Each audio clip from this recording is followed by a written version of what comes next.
7 o'clock, we're going to call the meeting to order. First, I want to thank everyone for coming out in this heat, which is not an easy task. I understand. So, we could all stand for a pledge of allegiance, please. I pledge allegiance to the flag of the United States of America and to the republic for which it stands, one nation, under God, indivisible, with liberty and justice for all. Thank you. And as we normally do, I'd like to take a moment of silence for our recently departed residents, friends, and neighbors, as well as those suffering around the world. A moment of silence, please.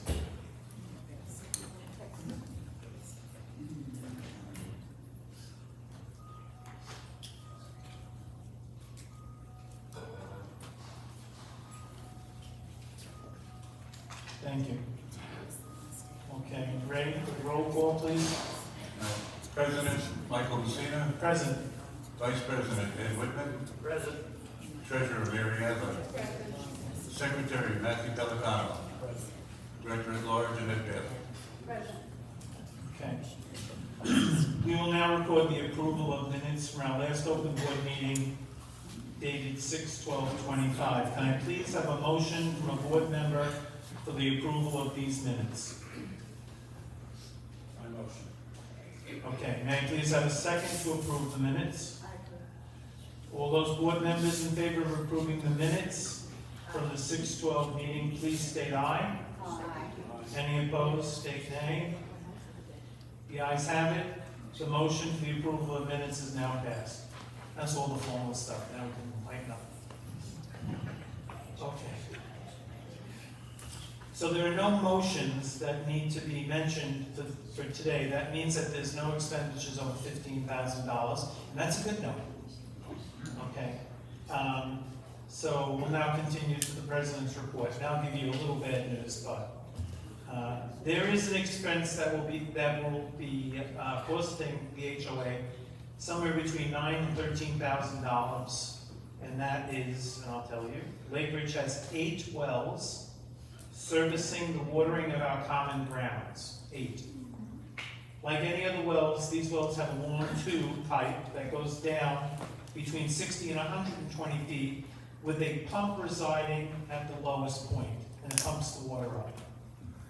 We have lost over 50% pressure, the normal pressure, on 2 of these well pumps that have been in the ground 20 plus years.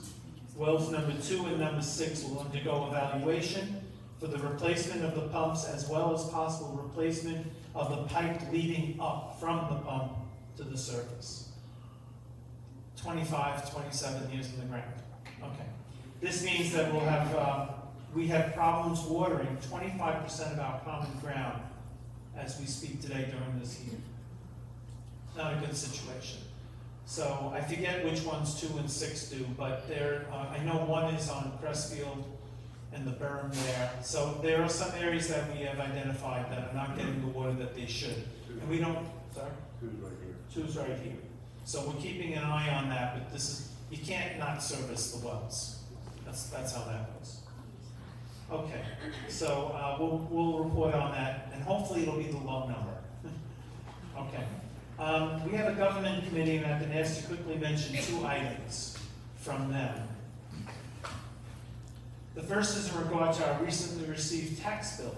Everyone received a tax bill in the mail. And it's sort of a preliminary bill for the 3rd quarter of this year. The bill came in with what I call an asterisk.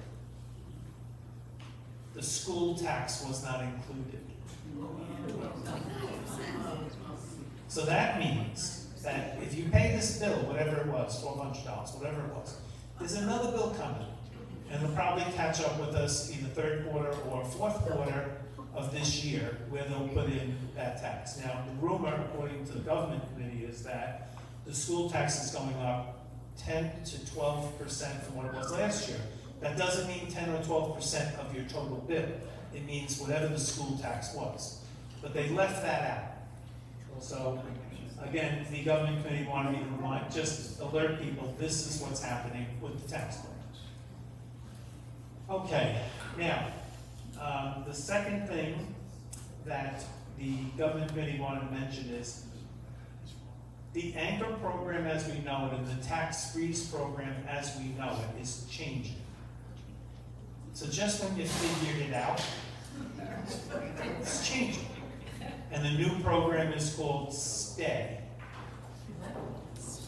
Okay, but the long and the short of that is a book, and they call it a blue book, was mailed to people's homes. And it asks for information about your last 2-year tax returns, and they actually put in the book what taxes you paid so you don't have to tell them. The important part here is this homework assignment that we have needs to be completed by the end of October. So there's plenty of time, but again, the government committee wanted to stay one step ahead of this and remind people. Now, if people are looking at me and I see someone, what is he talking about? But some people were shaking their head, but if you don't know about it, start looking into it. And if you have the book, you have time, but you might as well get that in. And again, this is from our government committee, which is always looking out for us. Okay, and I'm going to go on to the things that I normally report out on. As stated at the June open board meeting, the outdoor pool opens at 10 a.m. and closes at 8 p.m. 7 days a week. The indoor pool hours remain as they were last year, 9 a.m. to 9 p.m. 7 days a week. Family swim time hours are the same as last year, that being Monday through Friday, 12 noon to 3 p.m., and 12 noon to 4 p.m. on weekends and holidays. The lifeguards are stationed outside in the outdoor pool unless we experience inclement weather, and then they'll move inside. So the reason why I'm bringing this up again is because the pool committee has experienced people coming in at 10 to 3 with their grandchildren. And it creates a problem because the rule says at 3 o'clock they're supposed to leave the pool, and they're actually supposed to leave the deck by 3:30, and then, this is for the residents. So it makes it very uncomfortable for Ed and his team on the great team, the pool committee, to help to enforce these rules when people don't even look to the rules, and then they violate the rule, and then all of a sudden the pool committee's the bad person. So we're trying to get this out. This is being recorded. It'll be played. Hopefully people will see it. And just to remind people, family swim time is something that we, like to offer, but should not be abused. Okay, in terms of the gym, where I normally report, there's nothing new to report at the gym at this time. All the equipment is working. There were some repairs that were done. Everything is okay there. What I mentioned last time was the bylaws. An update will be done by Annette as part of her report. And landscaping will be reported on by Ray as part of his report. We are planning to have a town hall meeting for landscaping concerns in about a month. We did one last year. Now, I'm going to say something now. We're interviewing some companies, but I want you to listen to what I heard. The first thing I spoke to the company about, I said, what has been the impact on your workforce from the recent things that are happening throughout the country? And the answer was, we have a 15 to 20% reduction in workforce. And then the man said, well, we want your account. So I go, so let's see if I get this right. You have 15 to 20% less people than you normally do, and you want to take on this big account. Yeah, how's that? Explain to me how that works. And their price is more money. Okay, sounds good, right? So more to come on that, and we will have the town hall meeting. Last thing that I have is, and I mentioned, is the beautification project. The final phase of the gazebo project has been awarded to Carl Spencer, and we expect work to start within the next 3 weeks. The final stage is the front of the gazebo has no way to get into it. The opening was in the back, but now you can't get around. So we're going to be moving that front, we'll call it a fence, railing, put it in the back, and then we're going to have stairs and a landing so that if people are walking, they can go into the gazebo. Why have a gazebo if you can't use it? So that will be the final thing to be done for that beautification project. Okay, and that is actually the end of my report, and I'm going to turn it over for the Vice President's report and Ed.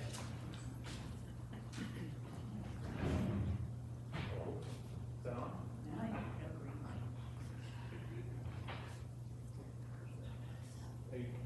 Oh, well, welcome. Thank you for coming. The several things to report on. It's been 4 months now that we have been dealing with the RoboCan problem, and time has now elapsed. It's time to get serious. So, RoboCans, as you know, must be stored in the garage.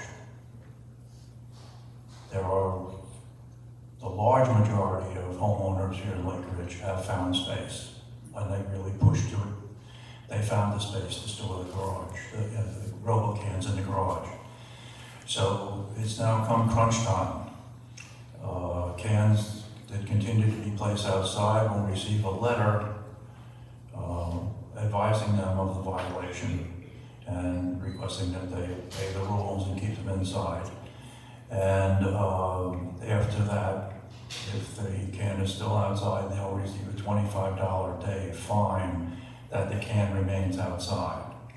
So this is now the deadline. It's been 4 months. No matter what kind of garage you have or what model of home you have, it is possible to put the cans in the garage. It requires some shifting of items. But as I have said before, the garage is made for cars, and you've got a $40,000, possibly even $50,000 vehicle parked in your garage. If it's parked on the driveway, and in the garage, you've got stuff that, to be quite frank, you can't give away. So please, shuffle the stuff in your garage, make space for the RoboCans so that we can avoid a fine, okay? Number 2, as my liaison to the Views, I'm asked that you please, if you submit articles to the Views, you have to submit them as a Word document via email. You can't submit a manuscript or a typescript because that involves the editor then has to sit down and transcribe it into a Word document to be sent to the publisher. So for ease of transmission and to save a lot of time for the editor, please make sure it's in a Word document and email it. If you can't email it, at least find someone to help you get it to the editor in a Word document form, okay? So she doesn't spend a lot of time transcribing. Third item, as the Vice President I will report on, is that we met via Zoom with Dave Merritt, our attorney at McGovern, to discuss the status of the lawsuit which has been filed against Lake Ridge and its board. There's really nothing new to report, except that the fee now stands at $61,000 for this legal action that's been brought against us. And that on September 18th, we're planning on having an open house where Dave Merritt, our attorney, will meet with the community to answer any questions that you may have with regard to that. The court, as you may know, is on vacation until late August, so we probably won't get a ruling on any of our motions until mid to late September, maybe early October.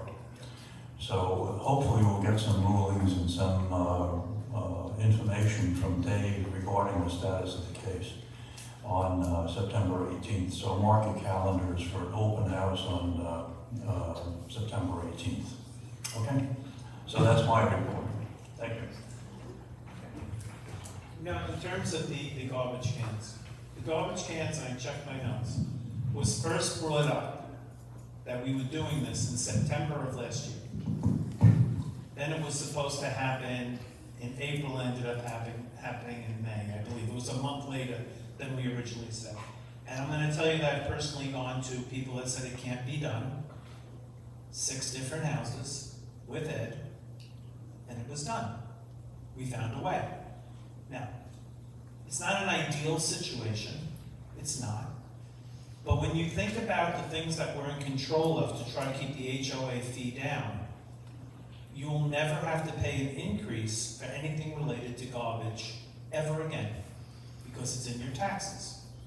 So the inconvenience of moving your car or finding a place for the can, I get it, but there are things we're not in control of, like gas and electric and every other things, insurance costs and stuff. So, you know, for the greater good of the community, this change was made. It was a recommendation from the Finance Committee. It had good merit to it. It made logical sense, and it's nice to be in control of something. Because very rarely are we in control of anything. And as a final note to that, well, I still plan to be going, there's about 3 people that are still saying there's no way to fit it into their garage. I'll go there, Ed will go there, and we'll find a way. There is a way. When I went to the last house, it was a Devon, there's 149 Devons in this development, and 148 people found a space. I don't know, it can be done. But I have no problem helping a fellow neighbor, you know, we have, you know, to try to make things work. Okay, with that, we will now go to the treasurer's report and Mary.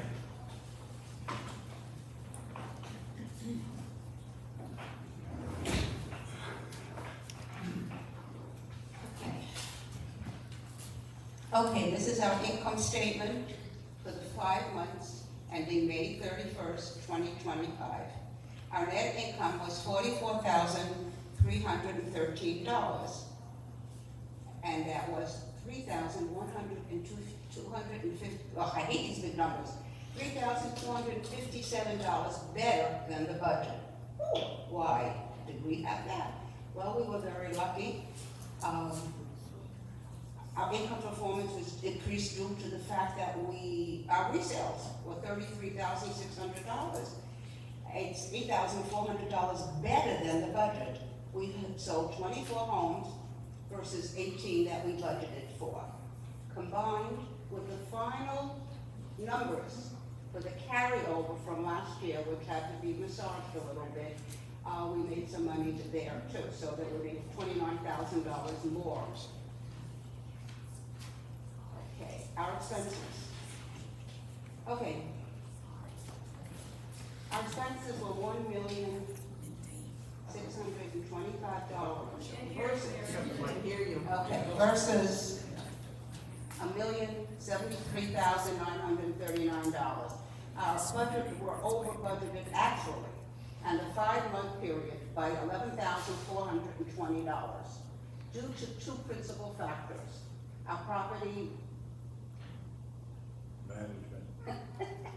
management and professional fees were $39,764, and our budget was our budget was offset due to the fact that we made $18,891 that we did not spend on snow removal, so that helped us quite a bit. There were other expenses that varied, 5 of them were costs, 5 were minus, so they budgeted out, I'm not going into that.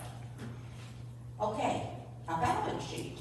As of May 31st, 2025, our cash and investment fund totaled approximately $3.1 million, most of which was in our replacement fund. What's the matter, Steve? Oh, okay. A balance of $2.2 million. The funds are invested in CDs insured by the FDIC, U.S. Treasury notes, money market funds, and of course we keep some on-hand cash for emergencies. So we're looking good. Thank you.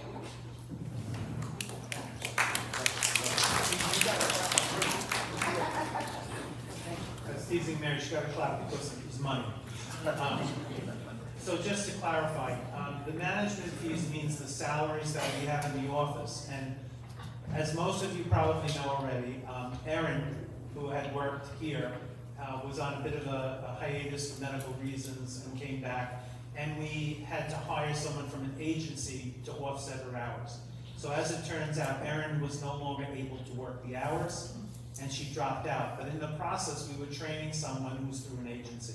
So the salary overage in management fees deals with the salary that we were paying the agency. Now we're not paying the agency anymore, and Anissa, who's the new person, now works for us. So that just had to get through it. One of the other things that was mentioned, our reserve money is perking up, and that is by design, and also that's how it works. And at this point, and I'm going to say something that'll probably come back to bite me, but we've been delaying the fifth resurfacing of our roadways, and that was the Vicari section. And what we're looking at now, if everything holds the way it is that we potentially will do that next year. We put that off for a couple of years to build up our war chest so that when we spend the money on this road pavement, we don't deplete our funds to a point where it's very small. So that's what the plan is now. And you know, they say, we plan, God laughs, you know, so. All right, so now we'll move on to our secretary report. Hi, good evening. I had my first meeting with the ARC committee last week, and it brought to my attention that there's a lot of contractors coming into the community, and they're not licensed, they're not insured, and they're taking people's money, they're not doing the job, and they're just leaving. So we would suggest to everybody, you know, you can always check on it. Everybody has to be licensed, everybody should be insured and have workman's comp, because if they get hurt on your property or whatever, you know, you're gonna be responsible, not the, you know, not all, you know, the HOA or anything. And it's happened several times, so anything time, you know, you can come to me, you can call me. All contractors have to have licenses and insurance to work in here, okay? I just want to bring that to everybody's attention. Thank you. Okay, thank you, Matt. And we will now move on to the Director at Large report.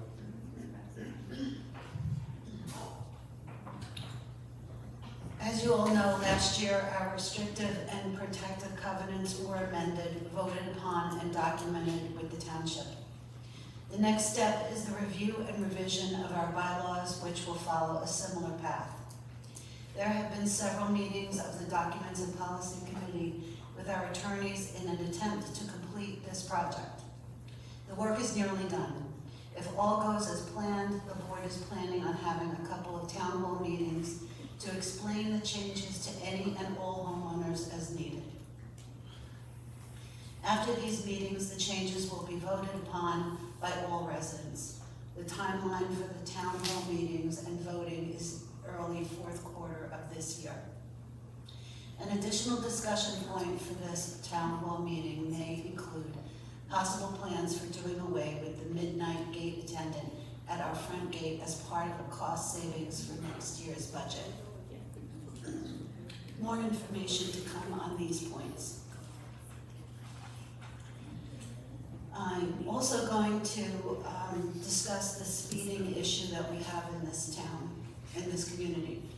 It has been brought to the board's attention that there has been excessive speeding in our community. The speed limit is 25 miles per hour for everyone. Please let the people staying and or visiting with you to adhere to the 25-mile-per-hour speed limit. Also, please ask your contractors, delivery trucks, and realtors to exit through the front gate to alleviate traffic through our side streets, especially Woodbine. Beware of blind turns and keep an eye on your speedometer. Let's protect ourselves and our neighbors. We are also looking for residents to volunteer for a committee to look into evaluating current signage and solutions to this ongoing issue. So if you're interested, please come forward. Thank you.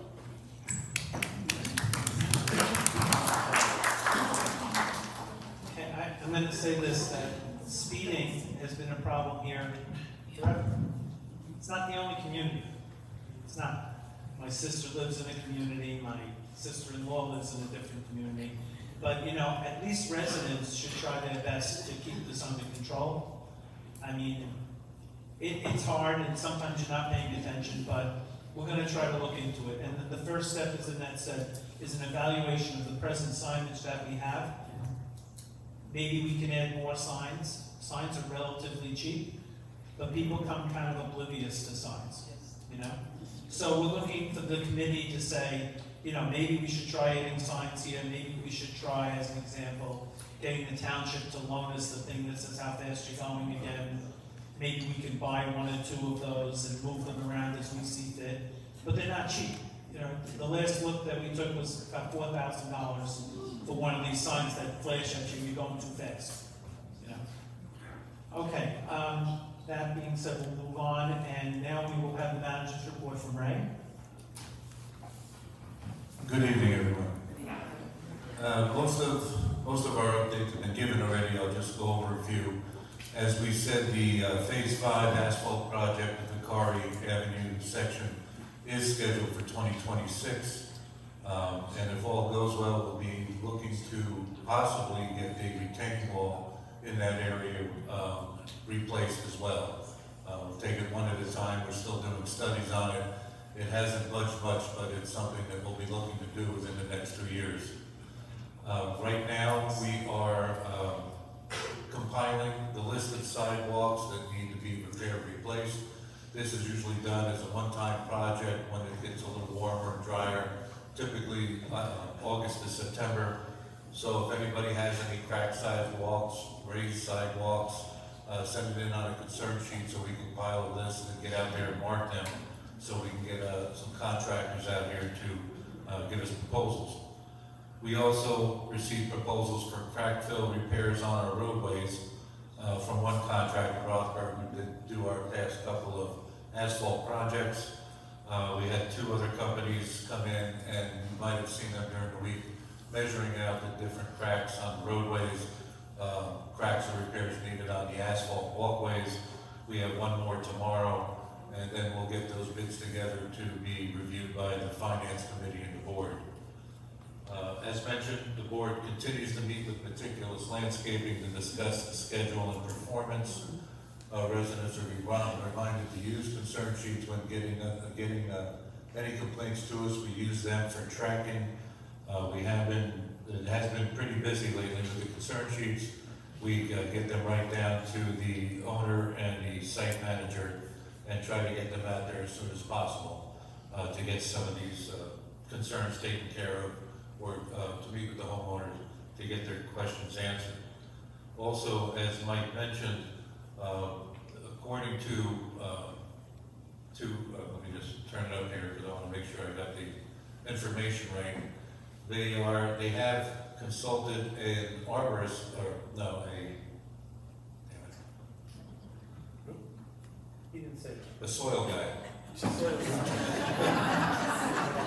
to come out and assess the soil in different parts of the community. As they said, they came in here with the idea of mulching the property, get more nutrients into the grass, and it's usually a 3 to 4 year project to get this stuff working. And not everybody's patient with it, and with mulching and the way the early season goes with the rain, the grass gets high, they have to do multiple passes on the lawns, leaving clumps there. So we are working with them now that they are cutting the sides and mulching the sides and the rear areas, but they are bagging the front. Once the weather gets a little bit drier and warmer, when it doesn't grow as fast, we will cut that out and just have them mulch all the properties. But with this study, they'll be able to tell us, has it done anything, is it working? But also they plan to have this report ready, and as Mike said, they're looking to attend a town hall here with the homeowners sometime in August to address concerns and complaints. We've also called in federal irrigation. One thing that's been distressing is that the irrigation company and the landscaper haven't really been working hand in hand and communicate with each other. We have to pretty much get them together. And Mike and I went out last year around the pond right during the drought just to address some of these irrigation problems. They come out in March and April to get the system running, but as we've been having problems with the pumps and the pipes, a lot of the irrigation heads were misdirected. We found no pressure in some of these zones. Some of the heads were hit by the lawnmowers because they didn't track. So we've been working on them to try and get these things going. Zone 2 over here behind us has always had a pipe problem. They are working there now with the weather track system, which is one of the programs we're installing in all the wells. That project will be over by next year. And well 6, which is out on the Crestview, Vicari area on the huge berm, the irrigation is working out there, but there's no pressure to get the water out there. So that's something that they'll be working on pretty heavy. We did have, I wasn't here last month to report it, but the shuffleboard court repairs and maintenance were completed earlier this month. What we did is we tried to even out the court services and in between the court services so there wouldn't be as many trip hazards as was before. Help us out when the insurance proposals start coming around this year. What they did is that they edged off the mat that's on the concrete surface. They put some AZAC siding along the courts, and they cleaned out the drainage that was sloped down in between each court. They put in 3H River Rock to help with the drainage, and then they sealed it with an epoxy so that those rocks do not move. They came back and did it a second time because right after they finished spraying, we had another downpour. So we've had good reports from that right now, so hopefully that'll hold out and help us out. We also had the Whitesville gate repaired. We had the underground coil that's been out there for the better part of 20 years replaced. When you go to exit, you go over that mound and it raises the gate. It was shorting out, the gate was open, the gate would stay open when nobody was around there. And being the fact that it was an extensive job and we had to excavate, we did put it out to 2 companies. Control System, who was our contractor, is our contractor for the gates, actually had a better lead time for the parts and a better warranty, so we had him do it. And that, although it took 2 weeks, it was finally completed. And we're starting our 2026 budget process, and that includes me going out and soliciting contract bids, service proposals for the next year from our contractors and any contractors we would like to see come in. As Mike has said already too, we have been going out to landscaping companies. We will be looking at other companies for some other services and get those numbers into the finance committee probably before mid-September so we can start working on next year's budget. And that is all I have. After that. Oh, one thing I did want to mention, Alan, did you want to mention anything about Helping Hands? Helping Hands is coming up on its first anniversary, and we have served 77 different residents in the community successfully. The most recent being a 101-year-old veteran who needed a light bulb changed, and we're happy to do that today. So, there you go.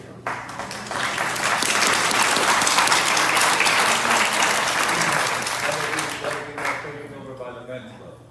Yeah, well, Did you want to mention that? no. No. So anyway, the Helping Hands, those don't know, it's essentially neighbor helping neighbor, but in a more structured form, and this has been done under Alan's guidance and with a bunch of residents that are donating their time just to help somebody else, which is a noble.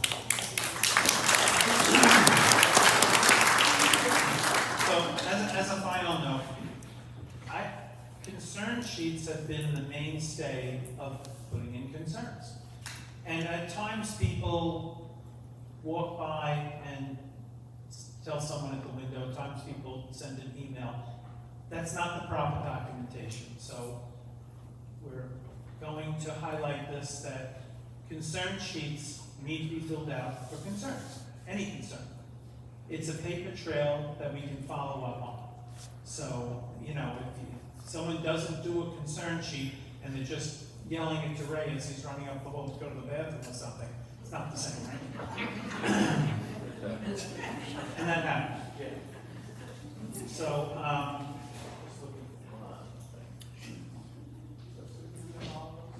okay.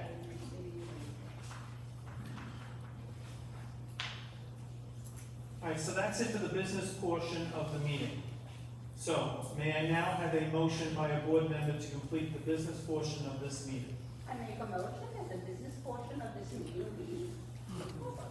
Okay, may I please have a second? Second the motion.